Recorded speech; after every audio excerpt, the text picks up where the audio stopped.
पिंजरे में बंद एक जंगली जानवर, उसे कैसा महसूस होता होगा? आज हम इसी सवाल में थोड़ा और गहराई से उतरेंगे लेस्ली नॉरिस की एक बहुत ही दमदार कविता के जरिए। ये कविता एक ही बाघ की आंखों से हमें दो बिल्कुल अलग दुनिया दिखाती है। एक दुनिया है लोहे की सलाखों वाली और दूसरी बिना किसी सरहद के जंगल की। तो चलिए उसकी धारियों के पीछे जो कहानी छिपी है उसे समझते हैं। कविता की पहली कुछ लाइनें ही एक ऐसी तस्वीर खींचती हैं जो बस दिमाग में बैठ जाती है। सुनिए, he stalks in his vivid stripes the few steps of his cage.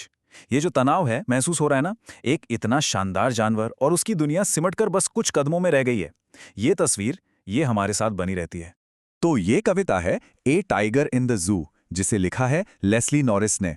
और ये कविता करती क्या है? ये हमें एक बहुत ही इमोशनल जर्नी पर ले जाती है। एक तरफ है चिड़ियाघर में बंद बाघ की जिंदगी और दूसरी तरफ उसकी वो जिंदगी जो जंगल में होनी चाहिए थी। इसी फर्क को ये कविता बहुत ही दमदार तरीके से हमारे सामने रखती है। तो चलिए सबसे पहले उस बाघ से मिलते हैं जिसे कविता हमारे सामने लाती है, एक ऐसा ताकतवर जीव जो कैद में है। और ये लाइन, इस पर जरा गौर कीजिए। अपने शांत गुस्से में कितना पावरफुल कॉन्ट्रडिक्शन है ना? मतलब एक तरफ गुस्सा है, रेज है, और दूसरी तरफ वो शांत है। ये फ्रेज दिखाता है कि उस जानवर को अपना सारा गुस्सा, अपनी सारी ताकत अंदर ही अंदर दबानी पड़ रही है। क्यों? क्योंकि वो लाचार है, वो कुछ कर ही नहीं सकता। चलिए अब थोड़ा और अंदर चलते हैं, उस पिंजरे की असली हकीकत में, यानी कंक्रीट की कोठरी में उसकी जिंदगी कैसी है। इन लाइंस में तो कवि कोई शक की गुंजाइश ही नहीं छोड़ते। वो साफ साफ कहते हैं वो एक कंक्रीट की कोठरी में बंद है, उसकी सारी ताकत सलाखों के पीछे है। और अब वो कर क्या सकता है? बस अपने पिंजरे में यहां से वहां टहलना और जो लोग उसे देखने आते हैं उन्हें पूरी तरह से इग्नोर करना। यहां जो शब्द इस्तेमाल हुए हैं वो बहुत पावरफुल हैं। Locked, concrete cell, strength behind bars. ये शब्द हमें क्या बताते हैं? ये एक ऐसी कैद की तस्वीर बनाते हैं जो बिल्कुल अननेचुरल है, बनावटी है। और फिर इग्नोरिंग विजिटर्स, ये दिखाता है कि वो मेंटली भी खुद को सबसे अलग कर चुका है। उसने बाहरी दुनिया से जैसे नाता ही तोड़ लिया हो। और फिर अचानक सब कुछ बदल जाता है। कविता एक यू टर्न लेती है। उस कंक्रीट की कोठरी से निकलकर हम उस दुनिया में पहुंच जाते हैं जहां उस बाघ को असल में होना चाहिए था, उसके सपनों के जंगल में। जरा इमेजिन कीजिए, कविता हमें क्या दिखा रही है।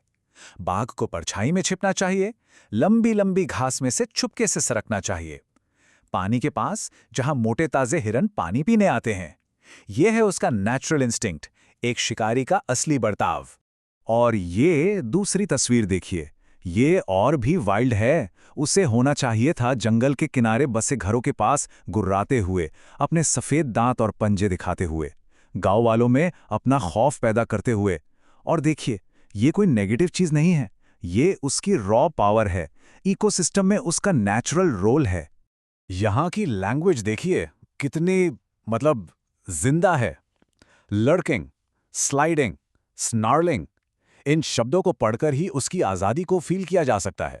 उसकी वो वाइल्ड नेचर, उसका वो बेकाबू अंदाज, सब इन शब्दों में है।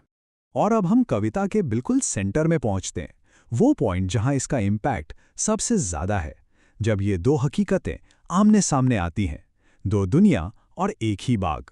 जब हम इन दोनों को साइड बाय साइड देखते हैं तो फर्क बिल्कुल साफ हो जाता है। पिंजरे में वो क्या कर रहा है? बस अपने पिंजरे की लंबाई नाप रहा है। लेकिन जंगल में वो लंबी घास में सरक रहा है। पिंजरे में उसके पंजे मखमल जैसे शांत हैं, जंगल में वो परछाई में छुप रहा है। चिड़ियाघर में वो विजिटर्स को इग्नोर कर रहा है, जंगल में वो पूरे गांव में आतंक फैला रहा है। मतलब जो ताकत सलाखों के पीछे कैद है, वही ताकत जंगल में उसके सफेद दांतों में दिखती है। ये फर्क है सिर्फ सांस लेने में और सच में जीने में। और अब हम आते हैं कविता के आखिर में, एक बहुत ही शांत लेकिन उदास पल में, जो फोकस करता है बाघ के आखिरी काम पर, जब वो चमकदार सितारों को देख रहा है। रात का सन्नाटा है, जो आखिरी आवाज उसे सुनाई देती है वो है पेट्रोलिंग करती गाड़ियों की। और फिर वो ऊपर देखता है अपनी चमकदार आंखों से उन चमकदार सितारों को। देखने में ये सीन बहुत शांत लगता है, पीसफुल, लेकिन इसके अंदर एक बहुत गहरी उदासी छिपी है, एक तड़प है। यहाँ एक चीज नोटिस करने वाली है, कवि ने ब्रिलियंट या चमकदार शब्द 2 बार यूज किया है। एक बार बाघ की आंखों के लिए और दूसरी बार सितारों के लिए। ये सिर्फ एक कोइंसिडेंस नहीं है। ये शायद ये दिखाने का तरीका है कि बाघ के अंदर की चमक, उसकी आत्मा अभी भी जिंदा है और वो उन दूर के सितारों से, उस आज़ाद आसमान से कहीं ना कहीं जुड़ा हुआ महसूस कर रहा है। तो आखिर में ये कविता हमें एक सवाल के साथ छोड़ जाती है कि जब आज़ादी सिर्फ सितारों में टिमटिमाती एक याद बन जाए तो फिर पीछे बचता क्या है। ये सवाल हमें उम्मीद, निराशा और उस वाइल्ड स्पिरिट के बारे में सोचने पर मजबूर करता है जो कभी टूटती नहीं।